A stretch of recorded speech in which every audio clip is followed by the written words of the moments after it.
como ahora todos los partidos actúan de una manera parecida, actúan como si toda la política fuera tecnocracia, pues Ciudadanos se ha encontrado con un problema que le hace daño. El problema es que Ciudadanos encarga que su programa de política fiscal y económica lo hace por encargo. Y lo hace Luis Garicano, que tiene prestigio, y también un equipo formado por Garicano y Francisco de la Torre, que es un inspector de Hacienda, y ha hecho con Garicano la propuesta tanto de la política fiscal de Ciudadanos como de su política económica. Claro, Podemos hace lo mismo. Un partido que se presenta como revolucionario y hace por encargo, para que le fabriquen a la medida, pues un programa económico. Si eso continúa así, pues que hagan todos los partidos cargos especiales para que sean especialistas técnicos, tecnócratas, no tecnócratas, porque la tecnocracia sería gobernar con la técnica. En cambio, como no son los tecnócratas los que gobiernan, sino los que hacen el encargo o la minuta de gobierno, pues sería para que fueran los inspiradores de las políticas de gobierno los técnicos, pero la cracia, la fuerza la pusiera por los partidos. Bien, Ciudadanos se ha encontrado con una desagradable sorpresa, y es que como ha encargado a un prestigioso economista, Luis Garicano, y a este Francisco de la Torre, inspector de Hacienda, que le hicieran el programa, pues el periódico 5 Días, especializado en cuestiones económicas, se ha tomado la molestia de aplicar el programa a ver qué pasaría. Hacer un simulacro en ordenador y ponerlo en aplicación.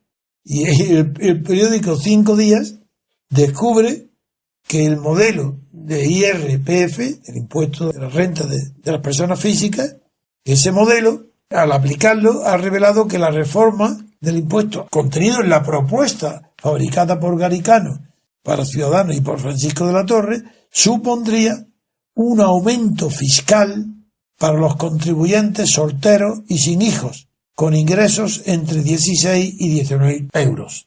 Este grupo comprende nada menos que 1 millón de contribuyentes que entrarían en ese grupo. Claro, en este perfil demográfico y salarial está doblemente penalizado por la propuesta inicial de Ciudadanos. Alarmados, han reaccionado enseguida y claro, las primeras explicaciones que nos llegan son de los propios autores de la propuesta, es decir, de Garicano y de Francisco de la Torre. Este inspector defiende diciendo no habría que tocar la estructura total del impuesto, ya que hemos sido conservadores en el cálculo de lo que recaudaríamos. Hay margen, está diciendo que hay margen para el error. No es eso. Él se justifica diciendo que esto solo era una propuesta, no las tablas de la ley. ¿Os dais cuenta de lo que significa esto? Que unos tecnócratas que hacen el programa de un partido, que no es el partido el que descubre, sino que ellos lo han probado, lo han controlado, sino que un periódico descubre el perjuicio tan grande que causaría ese programa económico a 1 millón de contribuyentes, que los penalizaría, y el responsable, uno de ellos, dice, esto era una simple propuesta, no las tablas de la ley. Pero bueno, ¿cómo es que quieren aprender como sobre los errores? ¿Cómo? Las tablas de la ley están hechas antes. Hay una previsión del legislador que conoce. Las tablas de la ley no se hacen corrigiendo los errores de otras leyes anteriores, porque son leyes universales de carácter moral. Muy bien, de acuerdo. Pero es que en la política económica tampoco se puede hacer corrigiendo los errores porque es una propuesta. Y añade que ahora mismo están revisando la propuesta para corregir, según dice Garicano, que no se produzca ese grave error castigando al grupo del 1 millón de contribuyentes solteros y sin hijos, y con ingresos entre 16.000 y 19.500 euros. Le llaman esto la versión número 2, que es la última, la que han presentado. Dice, no tendrá problema. Dice que este resultado, contrario a los deseos, ha sido resultado de un error. Y como es un error, pues se puede corregir. Pero lo que me importa es las palabras que dicen. Unos responsables de un programa económico, del programa de Ciudadanos, dice, entrecomillado, iremos mejorando nuestra propuesta a medida que aparezcan errores o simplemente cosas mejorables. ¿Usted cree que se puede decir esto? ¿No os dais cuenta que son puramente chapuzas? aficionados. ¿Y estos se llaman tecnócratas?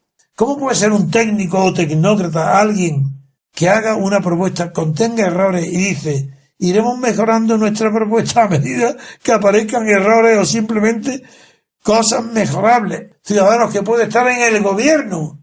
Esto no hay simplemente derecho. Es solo para demostraros cómo Ciudadanos, igual que Podemos, no tiene un programa económico propio, porque son personas que se han especializado, como Rivera, en la lucha contra el separatismo catalán. Y en eso son muy fuertes y muy buenos. Y cada vez que habla de ese tema se sabe que habla con sabiduría, con experiencia.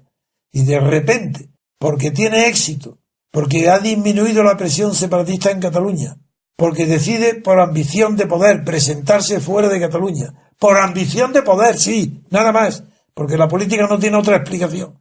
Y fuera de Cataluña, como no tiene ni idea de cómo gobernar, porque lo único que sabía es decir la igualdad de españoles dentro de Cataluña, que todos son iguales, ahora tiene que improvisar todo y encarga, pues igual que se encarga al sastre los trajes para parecer un político y no parecer como Tsipras o como Varoufakis, pues se encarga los trajes personales, se encarga a medida de su ciudadanía y le dice, yo quiero que me hagáis un programa, como no sabe lo que quiere, le dice a la medida de Ciudadanos. ¿Y cuál es el programa de Ciudadanos? No lo sé, porque si tuviera un programa ciudadano le diría, con arreglo a este programa. Dice, no lo sé, hacerme vosotros la medida. Acepta que unos economistas le hagan un programa de política económica, pero ¿acaso eso es economía? No, es política económica. Si lo hace el programa unos economistas, desde el punto de vista de la economía, están dándole la vuelta al programa. En lugar de hacer política económica, están haciendo economía política. Y hacer economía política, ¿sabéis quién inventa la economía política? El fascismo, no, el nazismo, con Lis y compañía. La economía política es la economía del totalitarismo del nazi. Economía política. Eso no es política económica. Política económica es lo contrario. Es subordinar la economía a la política. No, la política no lleva intrínsecamente la consecuencia política que se supone que tiene la economía política. Esto es gravísimo. Y es una denuncia que hago contra todos los economistas que se creen que están preparados, y no digamos los partidos que piden a unos economistas como si fueran ingenieros proyectando un puente, pues que pueden hacer un programa de política económica. Eso es imposible. Eso tiene que estar en las ideas de los políticos, del político que funda un partido. Tiene que saber para qué funda ese partido. ¿Para qué? Ya lo sé que es para estar en el poder, pero tiene que aportar algo que no sea simplemente el cinismo de que presentar un partido con una idea tan simple como que Cataluña es parte de España, que es la única idea que ha demostrado, y que en Cataluña fue heroico su lucha y preciosa, y lo apoyábamos. Ahora que por encargo quiere imponernos una política económica que implica nada menos que al aplicarse, que perjudica a 1 millón de personas, y él dice, no tiene importancia, eso se va corrigiendo, iremos mejorando nuestra propuesta a medida que aparezcan errores o simplemente cosas mejorables. Bueno, pues que se retiren de la profesión de asesores políticos.